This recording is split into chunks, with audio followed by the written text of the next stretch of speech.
Market barrier, entry barrier, exit barrier, switching barrier.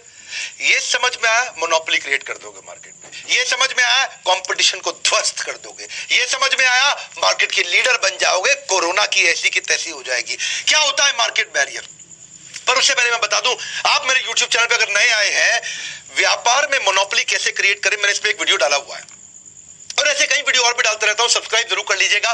पहले entry barrier समझते हैं। अपनी कंपनी को ऐसा बना लो कि कोई और घुस ही ना पाए बीच में, इतनी ताकतवर बना लो कि कंपटीशन घुस ना पाए। कैसे करें? कई उपाय हैं। या तो इंटेलेक्चुअल प्रॉपर्टी बना लो माइक्रोसॉफ्ट की तरह, दूसरा कोई है ही नहीं उसके अलावा। पेटेंट एंड लाइसेंसिंग कर लो, फार्मा में बड़ा फर्क पड़ता है। डिस्ट्रीब्यूशन नेटवर्क, दूर दूर तक पहुंच जाओ, जैसे यूनिलीवर, पेप्सी पूरे गांव गांव तक पहुंच चुके हैं। या फिर एक्सक्लूसिव राइट ले लो, जैसे फ्लिपकार्ट और शाओमी के साथ में कर लेते हैं ऑनलाइन वो। या टेक्नोलॉजी जबरदस्त कर लो, जैसे ओयो लेकर के आया क्रिप्टॉन की टेक्नोलॉजी। या फिर पैसा बहुत इन्वेस्ट कर दो, जैसे जियो ने किया और बाद में पैसा वापस आता जाता, जैसे जियो बाद में लेकर के आया पैसा वापस अभी इस समय बाकी इन्वेस्टर ला करके। या इतना ज्यादा माल खरीद लो, इकोनॉमी ऑफ स्केल कर लो, बिग बाजार की तरह कर लो। या फिर और कोई बिग बाजार का कंपटीशन भर ही नहीं पाता। या ब्रांड इक्विटी, ब्रांड वैल्यू, जैसे एमसील हो गया, फेविकॉल हो गया। या कस्टमर सर्विस अच्छी दे दो, डोमिनोज की तरह आधे घंटे में पिज्जा पहुंच जाएगा, कोई और सोच ही नहीं पाता। या कस्टमर को इतना लॉयल बना लो, एप्पल की तरह। इतना महंगा मोबाइल भी उतना बढ़िया नहीं है जितना महंगा है, फिर भी बेचते जा रहा है। या इनोवेशन इतना ले आओ, यूनिलीवर की तरह कोई घुस नहीं पाता, यूनिलीवर एफएमसीजी का नंबर 1 है। या नेशनल सेंटिमेंट ले आओ, हर बात पे पतंजलि, बाबा रामदेव जी, आचार्य बालकृष्ण जी, हर चीज पे स्वदेशी स्वदेशी की बात करते हैं। या सब्सक्राइबर बहुत बढ़ा लो, इंडिया टुडे की तरह कोई और पॉलिटिकल न्यूज मैगजीन चल ही नहीं सकती। या प्रोडक्ट में इतना डिफरेंशिएशन ले आओ, आप क्वालिटी के अंदर एप्पल, प्राइस के अंदर शाओमी, कोई और घुस ही नहीं पाए दोनों में। या फिर ट्रस्ट बहुत बिल्ड कर लो। या एफिशिएंट मैन्युफैक्चरिंग कर लो, मैकडॉनल्ड्स की तरह, कोई और मैकडॉनल्ड्स इतनी तेज बर्गर बना ही नहीं पाता। या क्वालिटी रिलायबिलिटी ले आओ, टोयोटा इनोवा की तरह, कोई और इतना ज्यादा रिलायबल है ही नहीं। आज 17-18 लाख की गाड़ी जो टैक्सी के लिए यूज होती है, बड़ी एसयूवी, इनोवा की जगह कोई और घुस ही नहीं सका। या फिर कस्टमर को इतनी कन्वीनियंस दे दो, इतनी कन्वीनियंस दे दो वो आपको छोड़ ही ना पाए। जैसे iOS का कस्टमर एंड्रॉइड पे और एंड्रॉइड का iOS पे मूव ही नहीं कर पाता, कन्वीनियंट महसूस करता है। या पर्सनालिटी का ब्रांड इतना बड़ा बना लो, कोई और घुस ना पाए।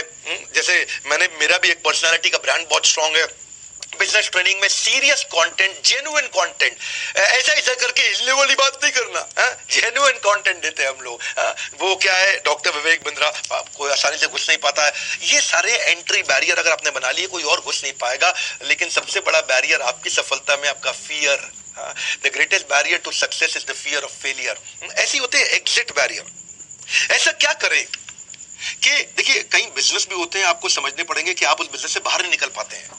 क्यों नहीं निकल पाते? या तो आप मार्केट शेयर कैप्चर नहीं कर पाए, या कंपनी में प्रॉफिट नहीं निकाल पाए, उसके बाद आप बाहर निकलना चाहते हो पर निकल नहीं पाए। कब नहीं निकल पाए? या जब बड़ा स्पेशलाइज्ड एसेट होता है, उसको वापस बेचना बड़ा मुश्किल होता है मार्केट में। जैसे या फिर कई बड़ी टैक्स ब्रेक या ग्रांट मिल जाते हैं सरकार से, अगर आपने वो पूरा नहीं किया तो निकलते वक्त पेनल्टी लग जाती है। या कहीं इंडस्ट्रियल कंपनी होती है, उनकी क्लीन अप कॉस्ट बड़ी महंगी पड़ती है, वो अपना मशीनें जब बेचने जाते हैं तो उनको कुछ पैसा वापस मिलता ही नहीं है। एयरलाइंस में भी ऐसा बड़ा होता है। ये आप सोचिए, इसलिए ताकि बिजनेस में गलत ना घुस जाए। एबीसी एयरलाइंस अगर उसने बड़ा कर्जा ले लिया हवाई जहाज खरीदने के लिए, और उसके बाद अब अगर वो बाहर निकलना चाहता है तो नहीं निकल पाता, क्योंकि लो स्क्रैप वैल्यू है और प्लेन की अगर एज ज्यादा हो गई है तो अपना कर्जा बिल्कुल नहीं चुका पाएगा। अब कर्जा नहीं चुका पाएगा क्यों? क्योंकि उसको नया कस्टमर नहीं मिल रहा। अब नया कस्टमर नहीं मिल रहा, कर्जा नहीं चुका पाएगा तो बेचारा एग्जिट नहीं कर पाता, तो उसको किसी कॉम्पिटिटर के पास जाकर के औने पौने दाम में अपने एयरक्राफ्ट बेचने पड़ते हैं। इसी चक्कर में एयरलाइन कंपनी जल्दी खत्म हो जाती है। एग्जिट बैरियर को समझो, जबरदस्ती बिजनेस में मत घुसो, इन स्ट्रैटेजीज को पहचानो। कभी कभार टैरिफ, कोटा और ट्रेड रिस्ट्रिक्शन होती है कि आप छोड़ नहीं पाते हैं, छोड़े तो आपको बहुत सारा पैसा लग जाता है आपका। या आप इतना मार्केटिंग स्पेंड कर चुके हैं, अब आपको बाहर निकलने में दिक्कत आ रही है। या आपका इमोशनल बैरियर भी होता है। मेरे दादाजी भी यही करते थे, मेरे पिताजी भी यही करते थे, मेरे परदादाजी भी यही करते थे, मैं भी यही करूंगा, मेरा बेटा भी यही करेगा, मेरा पोता भी। इमोशनल बैरियर है। या फिर एक और बैरियर होता है जो कि सोशल रिस्ट्रिक्शन होती है, या कस्टमर से गुडविल ना खत्म हो जाए, इज्जत ना खत्म हो जाए, है ना। तो ये सारे कई तरीके के बैरियर है। पर ज्यादा काम की चीज है, स्विचिंग बैरियर सीखो। आपका कस्टमर ना छोड़ पाए आपको, वो समझो आप। स्विचिंग बैरियर, आपका कस्टमर ना छोड़े। एक होता है पनिशिंग स्विचिंग बैरियर, कि अगर आपका कस्टमर छोड़ के जाए, बेचारे को पेनल्टी देनी पड़ जाए। लाइफ इंश्योरेंस वाले इसका बहुत इस्तेमाल करते हैं। अगर आप लाइफ इंश्योरेंस वालों को ना अचानक प्रीमियम देना बंद कर दे 3-4 साल के बाद, तो बड़ी पेनल्टी लगा देते हैं वो। आपको कई बार पैसा वापस नहीं करते तो बहुत काट के करते हैं। या फिर आप एग्जिट फीस ऐसी लगा दो कि उसका बेचारे का एग्जिट हो ही ना पाए, छोड़ ही ना पाए। छोड़ते वक्त उसको इतना खर्चा लग जाए कि आपको छोड़ नहीं पाएगा। कॉम्प्लिकेटेड कर दो छोड़ना उसके लिए, ये छोड़ते वक्त इतनी कॉम्प्लिकेशन हो जाए डर के मारे छोड़ ही ना पाए आदमी।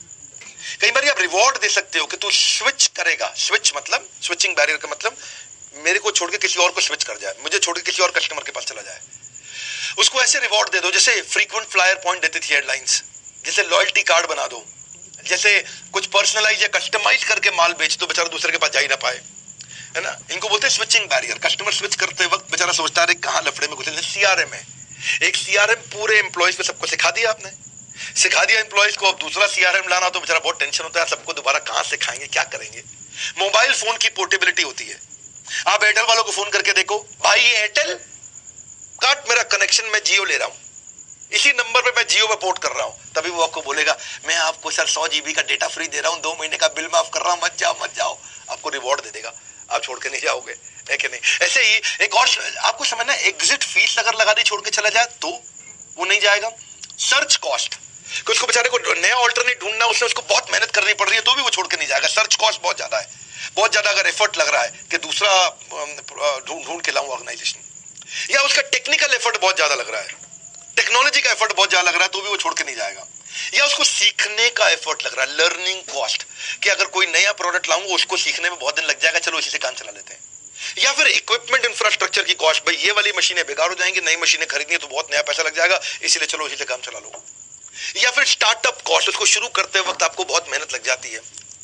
या फिर फाइनेंशियल रिस्क, आपको कोई भी प्रकार का फाइनेंशियल रिस्क आ जाता है, अगर लगता है यार इसमें बहुत ज्यादा पैसा ना लग जाए बाद में आगे चल के चलेगा नहीं चलेगा। टाइम एंड एफर्ट जो मैंने आपको समझाया ये सारे एग्जिट बैरियर्स हैं। आप या फिर इमोशनल साइकोलॉजिकल रिस्क भी होता है कि मैं छोड़ के जाऊंगा, दिल से जुड़ाव हो गया है, या हमारा आम का पेड़ है इसके नीचे झूला झूलते थे, होता नहीं ऐसा। सोशल रिस्क भी होता है कभी कभार, अरे समाज में बेइज्जती ना हो जाए भैया, क्या कर रहे हो। माइक्रोसॉफ्ट ने यही मॉडल अपनाया।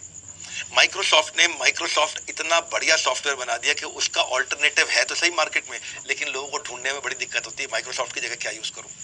और जो अगर ढूंढ भी लिया तो उसको सीखने की दिक्कत है, फिर लाइनक्स वगैरह है ना, उसको सीखा तो उसमें दिक्कत, फिर उसके लिए इक्विपमेंट अलग चाहिए, लैपटॉप चेंज करना पड़ेगा, उसकी कॉस्ट आ गई, फिर आपको इंस्टॉलेशन कॉन्फ़िगरेशन करना पड़ेगा, उसकी कॉस्ट आ गई। आदमी कहता है भाई $1000 फालतू खर्च कर दूं मैं माइक्रोसॉफ्ट लाइनक्स पे जाने के लिए, इससे अच्छा यार माइक्रोसॉफ्ट के साथ ही कंटिन्यू करो। एप्पल वाले भी यही करते हैं, उन्होंने अपना पूरा इंटीग्रेशन कर दिया, एप्पल का लैपटॉप एप्पल के मोबाइल से कनेक्ट होता है और उसी के बाकी सारे आइटम से कनेक्ट होता है, उसका कान में लगाने वाला से कनेक्ट होता है, तो उससे चक्कर एप्पल आदमी छोड़ नहीं पाता है।